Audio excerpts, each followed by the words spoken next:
At sa mga kagigising lang dyan, kahit maulan, may pasok po tayo ngayon. Ang oras natin, 5:30 na ng umaga.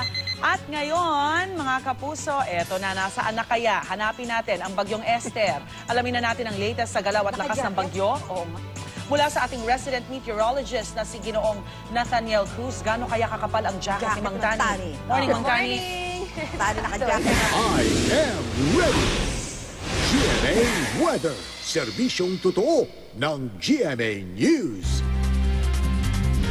Good morning, Rhea at mga kapuso. Good morning po, isang maulang umaga. Patuloy ang paggalaw ng bagyong Esther papalayo ng bansa. Pero patuloy pa rin itong inahatak at pinalalakas ang hanging habagat. Huling namata ng ahensya ang sentro ng bagyo sa layong 330 kilometers dyan sa may northeast ng Basco, Batanes. May lakas itong 55 kilometers per hour malapit sa gitna at bumagal ang galaw nito sa 20 kilometers per hour pa northeast o pahilagang silangan papunta ng Japan. Base sa forecast track ng Pag-asa at sa wind map ng The Weather Company, ay tuloy-tuloy nga ang paggalaw nito papalabas ng Philippine Area of Responsibility ngayong araw nito kung hindi po magbabago yung bilis nito. At apektado ng hanging habagat ang malaking bahagi ng Luzon, lalong-lalo na itong Ilocos Region, itong mga islands ng Calayan at Batanes Group of Islands, Cordillera, hanggang dito po sa may Central Luzon, kasama na ang Metro Manila. At ngayong araw na ito, makakaranas ng mga pag-ulan ang Metro Manila mula umaga yan mga kapuso hanggang sa gabi na kung saan 60%, 95% ang tsansa ng pag-ulan. At ito pong init factor natin, posibleng umabot ng 39 degrees Celsius.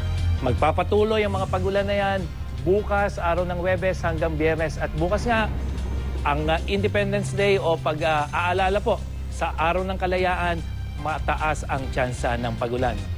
Visayas, umuulan sa Luzon pero mahinang pag-ulan lamang ang mararanasan sa malaking bahagi ng Visayas, dito po sa may western hanggang sa eastern section. Mindanao, mayroon ding posibilidad ng pag-ulan at pagkulog. Pagkidlat, lalong-lalong pagdating hapon dito sa may northern section, dyan sa rehiyon ng ARMM hanggang sa may Soxargen. Kasabay ng pagkakaroon ng bagyo, idineklara na rin ng Pag-asa ang opisyal na pagsisimulan ng tag-ulan kahapon mga kapuso. Lumakas na kasi yung southeast wind flow na galing naman sa isang high pressure area dyan sa may southern hemisphere. At tumatawid dito ng equator at lumiliko papunta ng Pilipinas. Yan yung tinatawag nating southwest monsoon o hanging habagat. Buwan ng Hunyo hanggang Setyembre nararamdaman ang epekto ng habagat at mga pag-ulan na dulot nito ang maaaring magdala naman ng iba't ibang panganib. Kaya dapat mga kapuso, laging I am ready. Yan ang latest mula sa GMA Weather. Ako po si Nathaniel Cruz. Magplano para sigurado, I am ready. Serbisyong totoo ng GMA News. Ang ganda ng jacket ng Tani. Salamat, Tani.